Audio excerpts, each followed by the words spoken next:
Hoş geldiniz başkanım.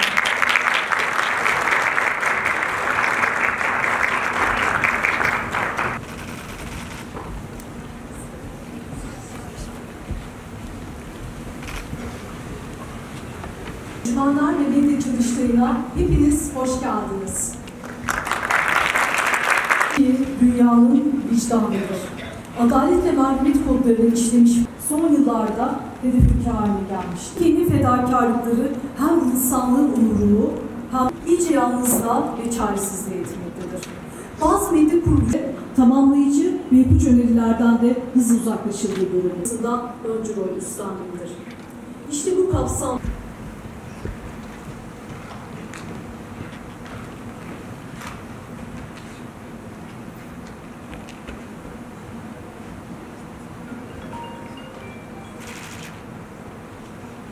Bir milyon Suriyeli göçmenin yeniden kendisine yer bulabileceğini açık ve net bir şekilde ortaya koymuştu ve bu konudaki detaylı teklifini de paylaşmıştı. Fakat ne yazık ki bu öneri batılı ülkeler tarafından maalesef gerekli karşılığı bulamamıştır.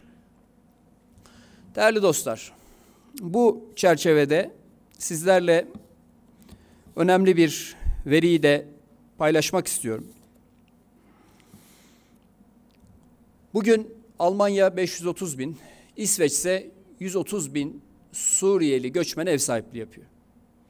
Onun dışında hiçbir Batı ülkesinde 50 binden fazla Suriyeli göçmen bulunmuyor bugün. Ülkemiz ise Almanya'nın 8 katı göçmene ev sahipliği yapıyor. Böyle bir nüfusun, böyle büyük bir nüfusun geldiği ülke için sosyoekonomik etkiler yaratmaması düşünülemez. Bu noktada başta siyasetçilerin sığınmacılarla ilgili değerlendirmelerinde ve medyanın mültecilerle ilgili haberlerinde insani ve mesleki değerler açısından hassasiyet göstermesi elzemdir, çok önemlidir. Objektiflikten uzak, popülist söylemlere dayalı yorum ve haberlerin derin toplumsal sorunlara zemin hazırlama potansiyeli bulunduğu aşikardır. Bugün ne yazık ki başta sosyal medya platformları olmak üzere tüm iletişim mecralarında Türkiye'de yaşayan Suriyelilere yönelik toplumsal algıyı olumsuz yönde etkilemeye, şekillendirmeye dönük dezenformasyon kampanyalarıyla karşı karşıya kalıyoruz. Nitekim sığınmacılar ve göçmenler konusu Türkiye'nin çabalarının en fazla görmezden gelindiği ve dezenformasyona maruz bırakıldığı alanlardan biri olarak öne çıkıyor. Göçmenlere yönelik dezenformasyon kampanyaları öyle bir seviyeye ulaşıyor ki yakın geçmişte İngiltere'nin ülkemizde Afganlar için mülteci merkezleri kuracağı iddiası bile ortaya atılmıştı. BBC ortaya atmıştı bu iddiayı. Buna karşı girişimlerimizle söz konusu iddianın gerçeği yansıtmadığını ortaya koyduk ve bu yalanı yayan medya kuruluşunun özür dilemesini temin ettik. Toplumda göçmenlere yönelik olumsuz bir yaklaşımı hakim kılmayı amaçlayan söz konusu dezenformasyon kampanyalarını, algı çalışmalarını yakından takip ediyoruz ve bunlara kaynağında müdahale etmeye gayret sarf ediyoruz. Bu bağlamda biz iletişim başkanlığı olarak iletişim araçları ve kamu diplomasisinin imkanlarını sonuna kadar kullanarak Türk ve dünya kamuoyundaki Suriyeli sığınmacılara dair bilgi kirliliği ve dezenformasyonla da mücadele ediyoruz. Söz konusu dezenformasyonların, suistimallerin önüne geçebilmek adına bugüne kadar pek çok faaliyette bulunduk. Söz gelimi kurulduğumuz günden bugüne Türkiye'nin düzensiz göçle mücadelesini uluslararası kamuoyuna en iyi şekilde anlatmak için uluslararası medya mensuplarının katılımıyla Suriye sınırına, Ege ve Akdeniz'e, yine Suriye'de terörden arındırdığımız bölgelere saha ziyaretleri düzenledik. Bu ziyaretlerle birlikte bütün dünya kamuoyuna gerçekleri, hakikati bütün çıplaklığıyla göstermeyi hedefledik. Amerika'dan Japonya'ya, İsveç'ten İtalya'ya kadar birçok ülkenin önde gelen medya kuruluşlarının temsilcilerini buralara davet ettik ve yine yaşananları sahil güvenlik teknelerinden bu kuruluşların temsilcilerinin izlemelerini sağladık. Bu medya çalışmalarımızla neleri gösterdik? Suriye topraklarında kurulan güvenli bölgelerde yaptığımız yatırımları ve icra ettiğimiz faaliyetleri gösterdik. Hem kendi topraklarımıza hem de Avrupa'ya yönelik düzensiz göçü nasıl kontrol altına aldığımızı gösterdik. Suriye'de rejim saldırıları ve PKK, YPG terör örgütünün tehditleri nedeniyle Avrupa'ya yönelik düzensiz göç baskısının nasıl arttığını gösterdik.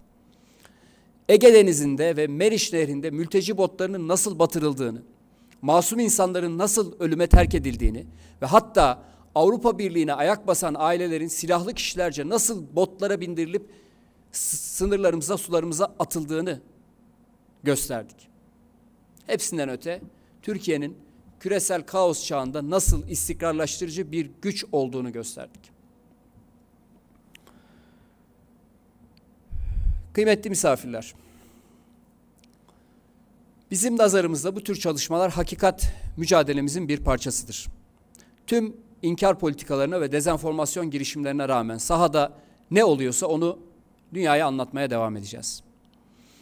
Gerçekleştirdiğimiz tüm faaliyetler Türkiye'nin bu husustaki çabalarının uluslararası aktör ve ülkeler tarafından zaman zaman takdir görmesine de vesile olmuştur. Bunu da altını çizmek isterim. Çok değerli misafirler, şu gerçeği çok açık ve net bir şekilde ortaya koymak durumundayız. Göçmenler, sığınmacılar sorunun kaynağı değildir. Onlar sorunun mağdurlarıdır. Bugün medya ve siyaset dünyasındaki popülist eğilimler göçmenlere, sığınmacılara yönelik nefreti körüklemekte ve ırkçılığın, yabancı düşmanlığının yükselmesine maalesef neden olmaktadır. Medyada ve siyaset dünyasında sığınmacılara ve göçmenlere yönelik ön yargıları yeniden üretmek, zulmü kalıcı hale getirmektir. Medyada göçmenlerin temsili noktasında adil bir tutuma ihtiyacımız var. Veri temelli haberciliğe ihtiyacımız var. Gerçek insan hikayelerine ihtiyacımız var. Birleştirici, bütünleştirici bir dile ihtiyacımız var. Bunu başarabiliriz ve bunu başarmalıyız. Tarihte örneğini çok defa gördüğümüz üzere nefret söylemi geriye sadece ve sadece utanç sayfaları bırakır. Korku iklimi oluşturma çabalarına da hiçbir surette, hiçbir şekilde prim vermemeliyiz. Dileriz ve umut ederiz ki hiçbir millet, hiçbir toplum doğup büyüdükleri topraklardan ayrılmak zorunda bırakılmasın. Hiçbir insan barış ve huzurdan mahrum bırakılmasın. Yüzyıllardır bu tür sorunlara muhatap olan insanlık bundan sonraki dönemler için hafızasını diri tutmalı, ayrıştırıcı ve ötekileştirici politikaları bir kenara bırakmalıdır. Değerli misafirler, sözlerime burada son verirken göçmenler ve medya çalıştayında emeği geçen bütün akademisyenlerimize, gazetecilerimize, konuşmacılarımıza, arkadaşlarımıza, destek veren herkese şükranlarımı sunuyorum. Bugün burada yapacağımız çalıştayın bu manada çok önemli bir boşluğu dolduracağına inanıyorum.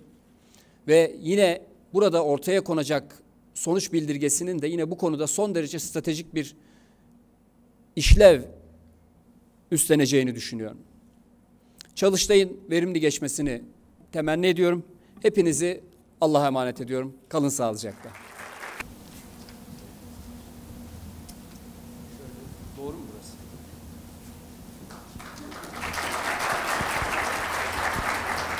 Sayın Başkanım, biz Ayasofya'nın özgürleştirilmesinin ilk işaretini sizden almıştık. Onun için el dokuma bir Ayasofya camimizi size hediye etmeyi uygun gördük. Teşekkür ediyoruz. Değerli misafirler, çalıştayımıza başlamadan önce 10 dakikalık bir ara vereceğiz.